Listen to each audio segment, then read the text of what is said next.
Hey everyone, I'm Scott Cunningham, aka Sconcy Business, and today we're here with Kingsley Edwards, who's the founder of Flote. Can you just start off by telling us a little bit about yourself?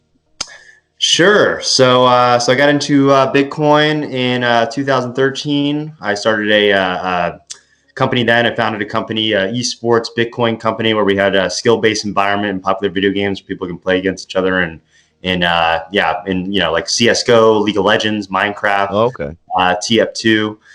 And we went through Boost the first time in 2015. Got some investment from Tim Draper, Vegas Tech Fund, a couple of other groups. Sold to Unicorn in 2017.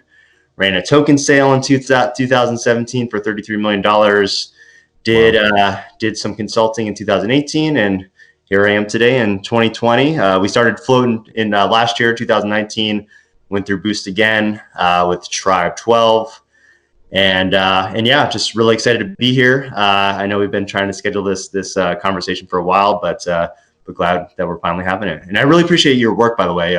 You do, like I know you're fairly new, right, as far as producing content.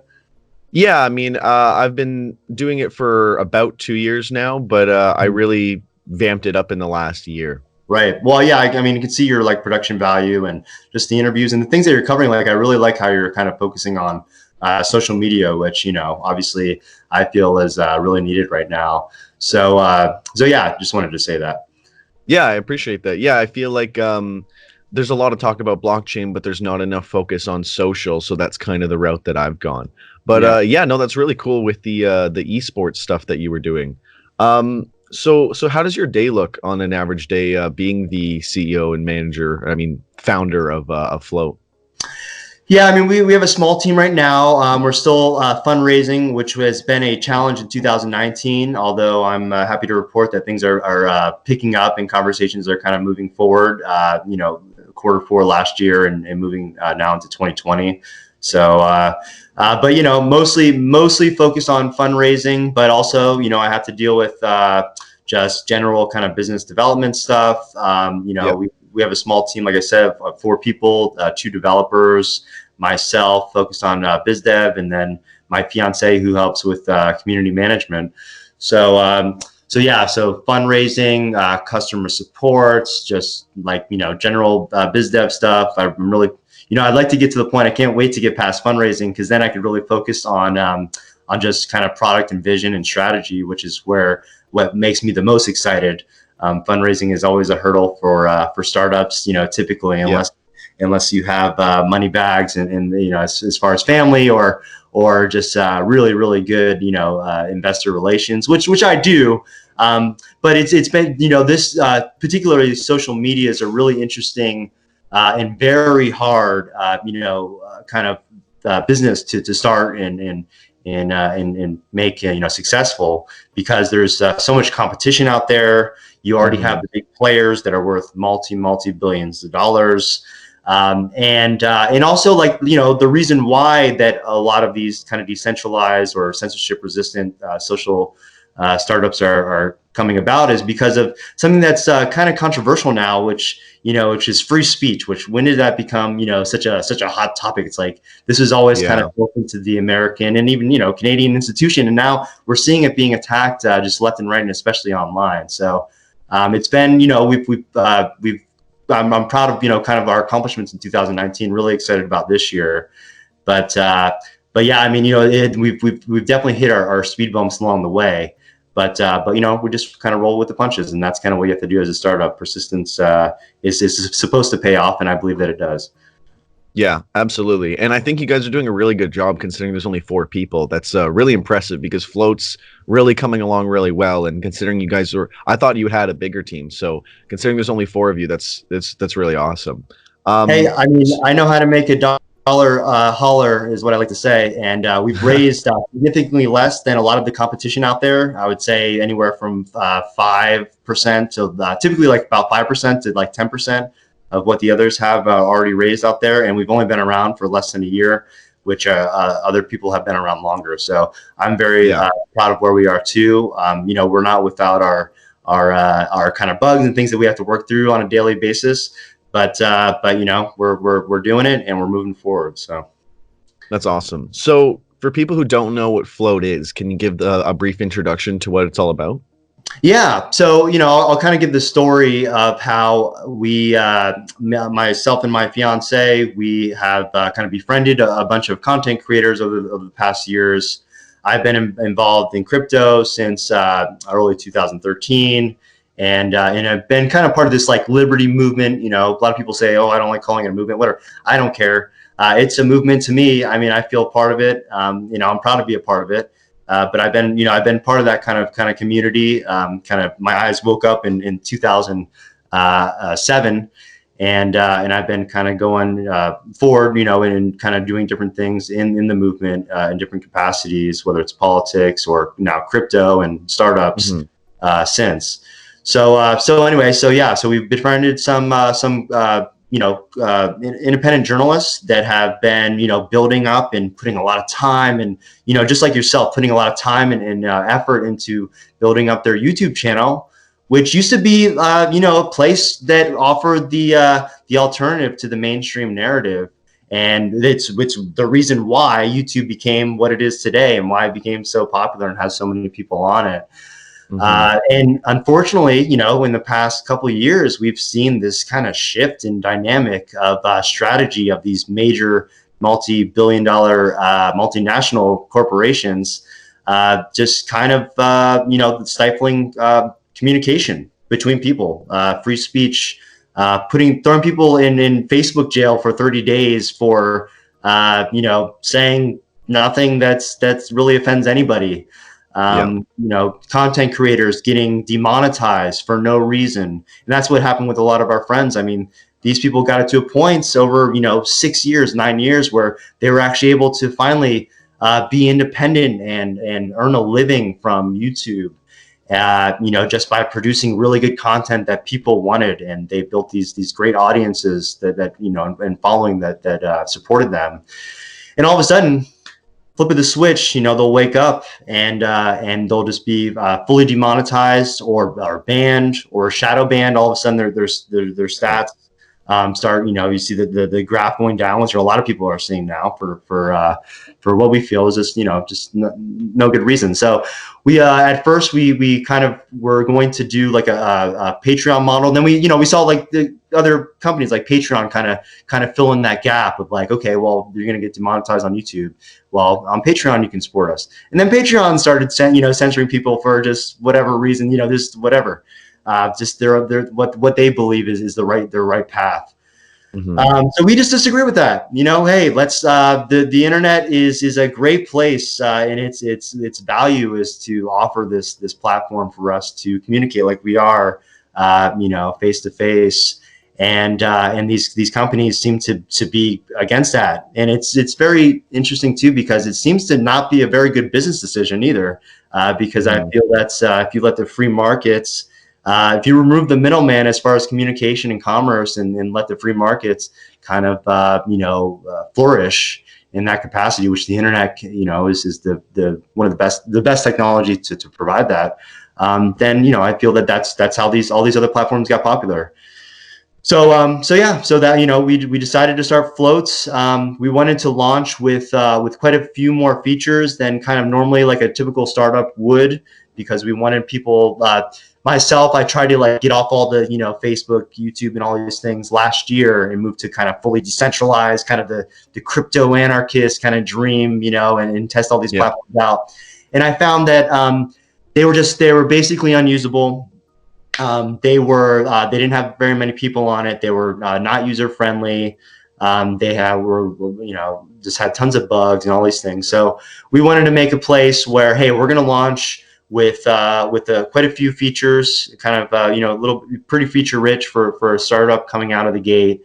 And we wanted to really focus on user design and making things very easy, and making crypto also easy too. That's always been a goal of mine. I've used crypto as money for years, and I've paid people. I've have bought haircuts with it. Food, travel, hotel stays, The and way that it should be. Yeah, the way that the way that it should be, and it's helped me in a lot of ways. It hurt me a bit, just holding on to it through the bear market. But I'm still happy that Bitcoin's at over 7,000 right now. I mean, that's still crazy to think. We hear so many people complaining about that, Yeah. but Bitcoin 7,000. I mean, come on, this is like great. I remember when it was 200 or less than $100. Uh, Yeah. but anyway, yeah. So we launched out of the gates with our social network feature. We really wanted to have profile pages to be a very friendly place. Our strategy is to focus on content creators. So we're going to be seeing a lot more things that help content creators, especially in 2020, because we feel that you guys are in need of an alternative platform, and we can and if you can make money on floats, even if it's a small amount compared to YouTube or other places. Gradually, we don't sit as a middleman as far as transactions. So we have a Patreon model. Users can subscribe to people like yourself for a monthly pledge in BTC. Right now, we have a built-in Bitcoin wallet. So that we support BTC right now. We're going to be adding other major altcoins and even Oh, okay. stable coins in the future. And we're even looking at peer-to-peer fiat options too. There's interesting ways where we can again not sit as a middleman in between transactions, and not only that does that take us out of the risk of us getting shut down like we've seen with Subscribestar and other platforms Hmm. where PayPal will shut them down for again no good reason. Yeah. But so we want to take our, and then also we want to show we really want to show how crypto shines. It's a peer to peer money, and so why would we want to sit in the middle of that?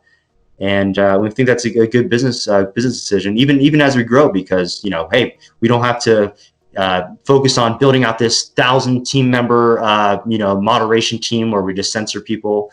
We don't have to build out this huge financial group within Floats to focus on payments and sending payments back and forth and blah blah and taking our little cut.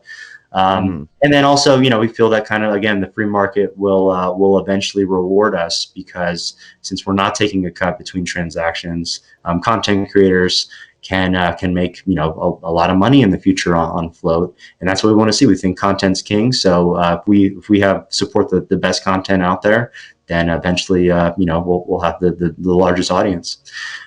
So sorry, yeah, I keep going on these like big Yeah, no, I'd like to no, that was a great explanation and kind of covered my other question of like what sort of was the motivation to start it.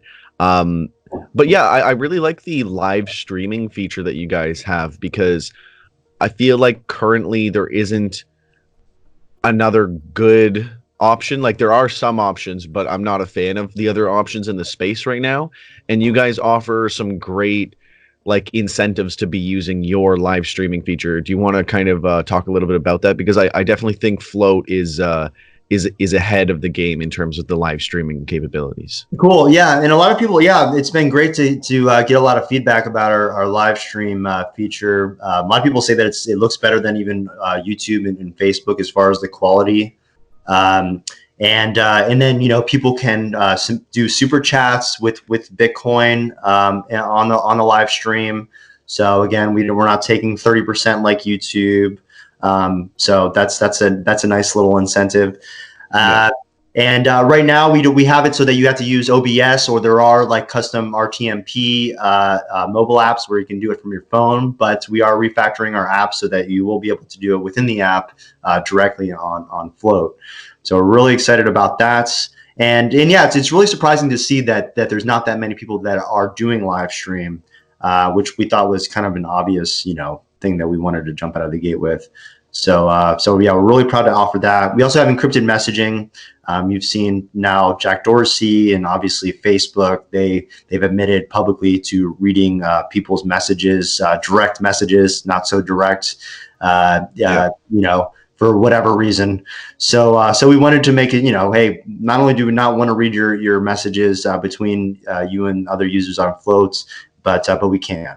So we're really thoughtful, and in our users, we respect our users. We're not gonna censor you. We're not gonna throw you in timeouts for 30 days. We do have some rules on our platform to basic rules that a common decency. You're walking into this house that we all kind of live in, so take your shoes off basically or whatever. But yeah, very very simple rules that we haven't had any problems with. Well, we have a few run-ins so far. We're expecting to have many more as we grow in the future, but fairly easy to police. We're not looking for little keywords here and there to target. We're not going to censor you for saying the name of the Trump whistleblower, all this kind of stuff. And myself, I consider myself actually a centrist. I'm libertarian, and I know like people consider that either like left or right or like kind of on the edge. But I think it's a center position to me. Hey, we support free speech. We don't support. We're authoritarian. Yeah. And so we also kind of echoed that as a platform and a company. Yeah, absolutely. I feel like some people don't realize that political spectrum can also go, it's more of like a four-way, like an X and Y axis of authoritarian, libertarian, left, and right. And people don't realize that. They think libertarian fits in the left right, but it's really about not being authoritarian, which is really, really important, especially with the social platforms today. Pretty much all the legacy platforms are extremely authoritarian with the way that they have all their policies, and they're extremely challenging to read. And actually and the amount of they update it and change it, it's so hard to keep up with. Whereas when I went through your rules in my review, it was like the tiniest, simplest thing. Like there's not much interpretation. It's really just like very laid out, very easy. Right. I mean, you look at all the religions of the world, and whether I actually become more spiritual myself over the last couple of months, but it's pretty simple rules to follow. Just again, like this, YouTube community guidelines, like all these people like Tim Pool and all these big creators, even Joe Rogan, they're just like, hey, we don't care what your rules are, or we do care, but just let us know exactly what you're talking about, because like we just saw a couple of weeks ago how the YouTube purge of content creators, crypto content getting banned, and users getting banned, or content getting taken down. And it's like, how does a multi-billion dollar company, one of the biggest in the world, top 10, top 5 potentially, how do they just make this little error in judgment? How does that happen where just it affects this whole industry? And it's I don't know, it's hard to really not sound kind of conspiratorial when you're talking about these things, because it's pretty obvious that there's some sort of agenda going on, whether it's political. I mean, it seems like it's definitely political. But with politics, I mean, it's kind of this merging of corporatocracy, and that's what big government always delivers. So we're just against that. We just want a place where people can interact freely, and I'm really personally excited about some of the things that we're going to be building as far as user storefronts and marketplaces. Again, content creators, they like to sell things like T-shirts, whatever kind of small knickknacks. But I also want to see crypto used as a money, and I think one of the hurdles that Bitcoin and other cryptocurrencies have had over the years, and this is coming from my experience as well as just being hardcore in the industry for so many years, is that it's not easy to use as money yet. And so I think what we're going to be launching with in terms of user storefronts and the Flote marketplace will be similar to an Amazon shopping experience as far as the marketplace is concerned, or a simple kind of storefronts that you see on other platforms that are centralized and authoritarian right now as far as users. So yeah, I'm really excited about that we're going to be launching that. Hoping to get that out by end of March. We'll see. We've been hitting a couple of delays in here. Just even like some personal things that have happened last year. Last year was not easy for us, but we made it through. And again, just really excited about this year.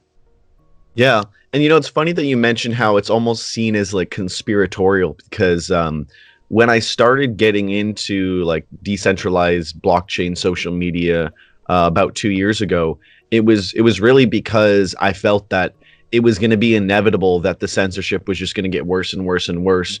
And it people almost thought I was like being paranoid or like being conspiratorial, but it was like now that 2 years later, it's like I guess you were right. Like it seems like it's getting worse every day. It's like, yeah, like I saw this coming a long time ago and I said it's better to get yourself set up on all these platforms before you're like forced to out of being banned or whatever it might be. So it's great that we have all these options now like Float and all the other great dApps out there. So what are some of the next big updates coming to Float? Yeah, so we're still fine tuning ads for content creators. So we have a few people. I forget if we have you in the beta right now, but we can set you up with that. So we're having we have basically we're going to be rolling out two sets of ads. We have content ads where we share or we just actually pass through 100% of the revenue from the content ads to the content creators. And then we have network ads, which we monetize off of, which will be kind of in the post, kind of like you see in like a Reddit or Twitter, or maybe a sidebar or a banner here or there. But yeah, so we're really excited about that. Again, like we really want to develop this story of content creators making $100 a month, making $500 a month, making $1,000 a month. That's really the big focus as far as marketing is concerned this year. So we really want to help creators, create that story for us, so that they can, help promote and bring their audience over to us. So yeah, we have that. We're finishing up our integration of where people can buy crypto directly through our wallets with their bank account or debit or credit card. So that's really exciting. We have some really kind of cool features, even in terms of that, where let's just say if I'm subscribed to you for $5 a month and I run out of BTC in my Flow wallet, well, you can set it so that it can auto charge the exchange to buy it off there. It's a small fee, which we don't tack on any fees on top of. It's 0.7%, and then which is fairly reasonable. It'll buy it from the exchange and send the Bitcoin directly to the content creator. So really just thinking about like just streamlining crypto. Let's make it easy. Let's make it useful. And let's get it, let's get people making money with it, and let's support this gig economy that's growing naturally, and we're seeing anyway. Yeah, that's awesome, and yeah, I'd love to be set up on there. I don't think I've seen that yet. So what you guys acquired Bitbacker a while back, right? Mm-hmm. Yeah. So what was that like, and what did you guys kind of gain from doing that? What was that process like? Yeah, so they reached out to us. Naomi Brockwell has been a friend for a while now, and so she's also been a big proponent of Bitbacker. So she introduced us to the main developer behind it, and we struck a deal. It's just an equity deal. And we figured that, hey, we're basically building a lot of similar features that Bitbacker has. Bitbacker went a little bit more kind of decentralized in the beginning, which we have a full decentralization kind of strategy that we're kind of been releasing little bits and pieces, but I'm formalizing kind of more of a on paper, or I'm maybe going to be doing a video series on what our plans are, especially for this year. But yeah, we just figured, hey, this is kind of a way. We saw that what Bitbacker was doing. We were thinking about doing the same thing as Bitbacker before we even knew of Bitbacker, and then we saw that they were kind of in the market, and we liked what they were doing. Similar users that we'd like to attract, and we figured it was a good idea. Unfortunately, we thought that we'd be able to raise a little bit sooner and grow our team, so we'd be able to kind of help a lot of what was going wrong with Bitbacker at the time, and then kind of move people over eventually. But so I've done this in a couple videos now. If you're a Bitbacker user and you've experienced some of these bugs, or have still been waiting maybe to hear back from customer service support or whatever, I do apologize for kind of, it didn't exactly, it wasn't the smoothest transition, but we're trying. We're trying. Yeah. I mean, there's only four of you, right? So Yeah. obviously you guys are going to be growing, and it's going to get easier and easier as you continue to grow your team. So where would you say Flote fits in with other similar applications, or how Flote is uniquely different? Where does it fit in like the ecosystem of dApps? Yeah. So I would say right now, we've gone back and forth with this, but we're fairly confident that we don't want to have any token schemes as far as the social network side and the communication side. We feel Mm-hmm. that those can always be gamified over time and are really hard to really. I think it's almost impossible to manage 100% properly. Yes, you can make money here and there. Everyone loved the days of early Steam where it's like Jeff Berwick making $10,000 for one post and all this kind of stuff. Yeah. But that's great. But we just feel that we want a real strong business fundamental, or foundation laid out for what we're going for. I'd say we look like a little bit like Twitter right now, although we're constantly tweaking that. But as far as kind of future feature set, what we're really going for is really what Facebook is. Facebook has basically all the things that we do now, except for the Patreon model. They don't have, and what they were going for with Libra, really. Which I'm kind of glad that at least they ran into some hurdles. Even just like it's just so surprising how even just mismanaged like that whole thing was. Like they developed this whole thing, and then they like presented to the government. Like the government's just going to be like, oh sure, go ahead and go with your centralized fiat world money system, basically. Like they weren't going to get any pushback from that. Yeah. Anyway, so I would say we're basically kind of going for what Facebook is, minus the censorship, free market. And Facebook has a marketplace. I think our marketplace will actually be even better, and we're not going to take. Like I said, we're not going to be a middleman as far as fees are concerned for our users. So Awesome. I'm excited to see the all the upgrades and all the marketplace and everything. So where do you see Flote going ideally in the next year and then in the next 5 years? I mean, it's hard to see that far ahead in the crypto space, but in an ideal vision of where it would be. Yeah. Again, just a place. I mean, really, I would say it's been kind of hard, kind of narrowing down exactly what we're doing, because it is kind of like a grand vision, right? We're doing a lot of things at one time. So I would say, really the easiest way to kind of put, where we're really going, I would say is kind of like in a way where WeChat is, as far as being kind of a super app. I'd say like our goal is maybe to become like a super dApp, where our servers are decentralized. Users can set up, distributed nodes all across the world to, host their content, other people's contents. Where we are thinking about potentially introducing a token to help monetize that. And then also you can buy ads with that. We can offer discounts. You can subscribe to Flote for an ad-free experience, get upgraded customer support. But yeah, I'd say the 5-year vision is kind of like where WeChat is. We even have some really interesting things as far as once the marketplace is really built out and we experience the next bull run, which we know kind of the hype and mania behind bull runs. And so we're really getting prepared for that and expecting that hopefully this year, because that typically helps crypto companies as far as getting more investment and also traction as far as users. And we want to be a place where, next time when you're in your Uber driver and he's talking to you about Bitcoin, that he's saying that, hey, I'm actually, I'm using Flote actually to deliver, goods and services, or even making potentially, drop-offs of people on Flote's marketplace. I mean, that's kind of like really kind of as far as the functionality, where we really want to take it. And again, just the communication layers, the social network side, the encrypted messaging, it's really just a communication layer for really the gig economy. And so, yeah, that's kind of the where we're going. Yeah, Oh, awesome.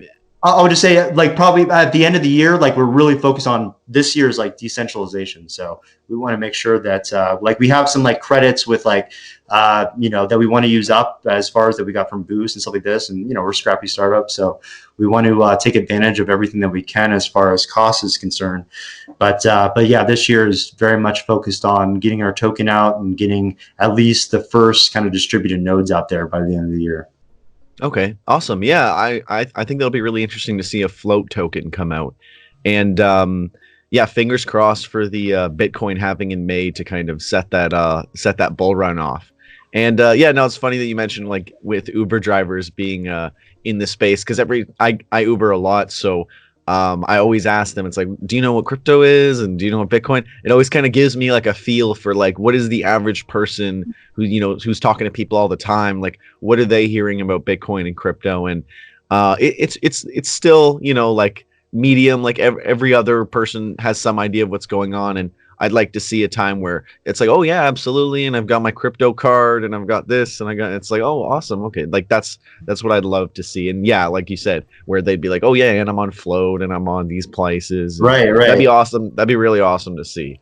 Yeah, I mean, one So of the things. Oh, sorry, I just want to bring up one other thing that because I'm really excited about. Like, I've just been thinking a lot about 2020, what we're going to be accomplishing.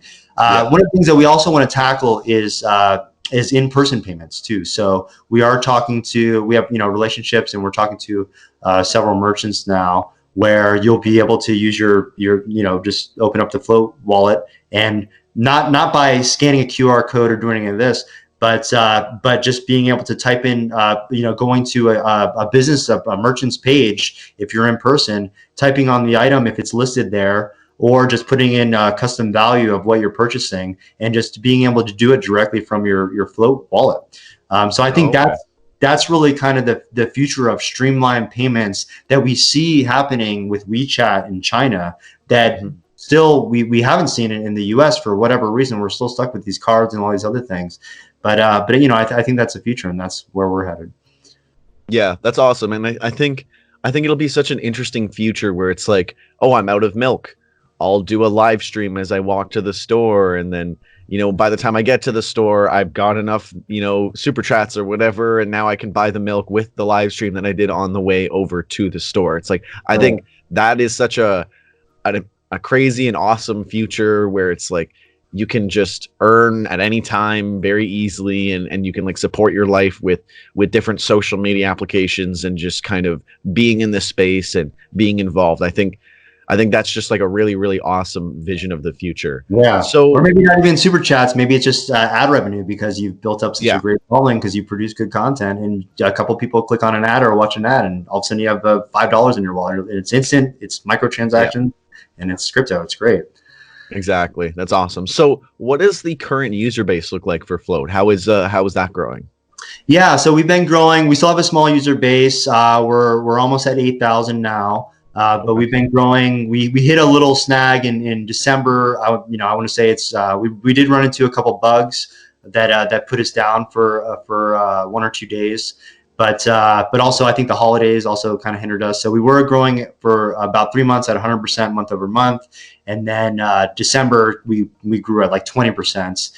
This month so far we're on pretty good track. So, but that's really my goal for 2012 is to I also kind of put that on the Float profile I think yesterday, that we really we want to grow 100% month over month. And tell you what, man, I mean, investments, I'm sure, but 100% month over month, even at our small user base now, if we can continue that, and all it takes is just one happy Float user to invite one or two of their friends or family, or connections over to Float, and just Hmm. sign up, make an account.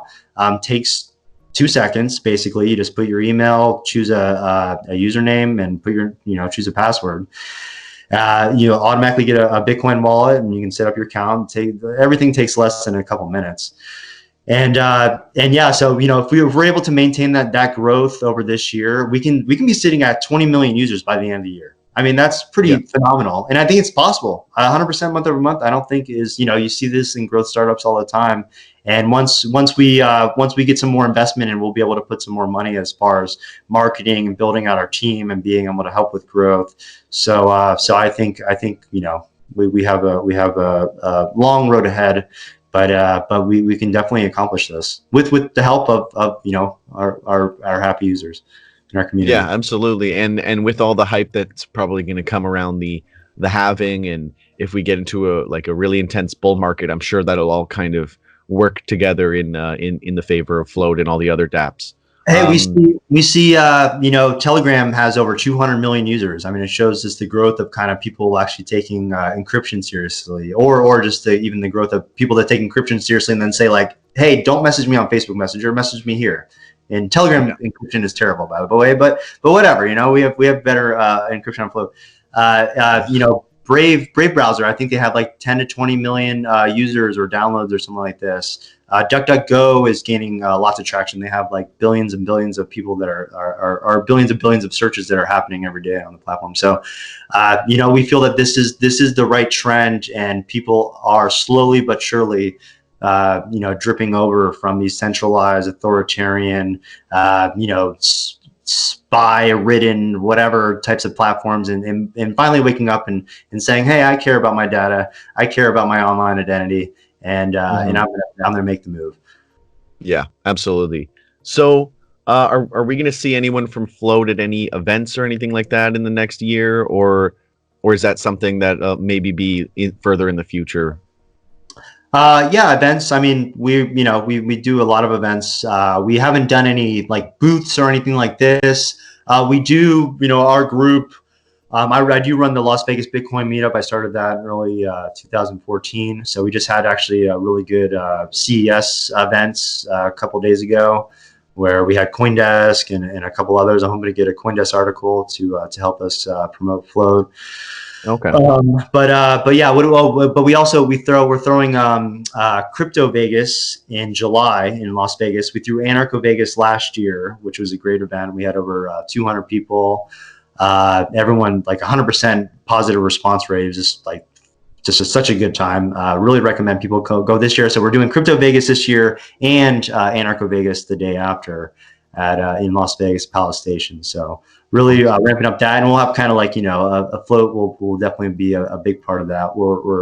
We tried to we attempted to live stream it last year, but and we did, but it wasn't that good of quality. This year it'll be much better quality. We'll have the resources to hire a full kind of production team, and yeah, we're looking forward to seeing people there.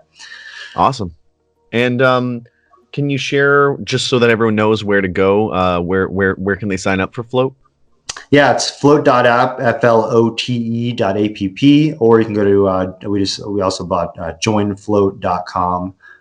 Again, Flote is the way you spell our float. So Awesome. And you guys have an app. So that's actually really good, because not a ton of the decentralized dApps have apps on mobile yet. So that's key. And yeah, yeah, it's and it's in beta right now, but mobile browser works a little bit better. There's still more bugs in the apps, but we're refactoring that right now, so it should be much better here, probably by the end of the month. yeah, and then what is like some of your social handles that people can follow as well? Well, I always recommend people follow me on Flote, so flote.app/king. And then on pretty much everything else, I'm KRH Edwards on Twitter, Facebook, LinkedIn, Instagram, whatever. But I mostly post on Flote now. And Okay. And then even for Float, what is the Float username on like Twitter and such? Is it just Float, or is it Float app? oh yeah, sorry, it's Flote Official Hmm. on all the mainstream authoritarian platforms. But and then it's just Flote on Flote. Awesome. And then my last thing would just be, is there anything else that you'd like to share before we end this off? No, I think I rambled on quite a bit, but I appreciate you having me on, and having me able to be able to ramble on about what I'm excited about. So yeah, I'm I think this is going to be a great year. I think a lot of people are very positive this year, and just looking forward to seeing crypto being accepted more places and getting a higher value, and people using it more. Yeah, absolutely. Yeah, and I really appreciate you coming on and doing this. I'm sure everyone who uses Flote will be happy to hear about some of the new updates, as well as people who haven't heard about Flote. I'm sure they've learned a lot about it from this, and they realize that there's probably a lot of things that they could gain by coming on and actually joining. So for everyone who isn't on Flote, make sure to go check that out. And for everyone who is on Flote, keep on doing your thing on there. And again, yeah, I really appreciate you coming on and doing this. Yeah, I appreciate you having me on, and I'm glad that we were finally able to connect. Awesome. All right. Cheers. Thanks, you too.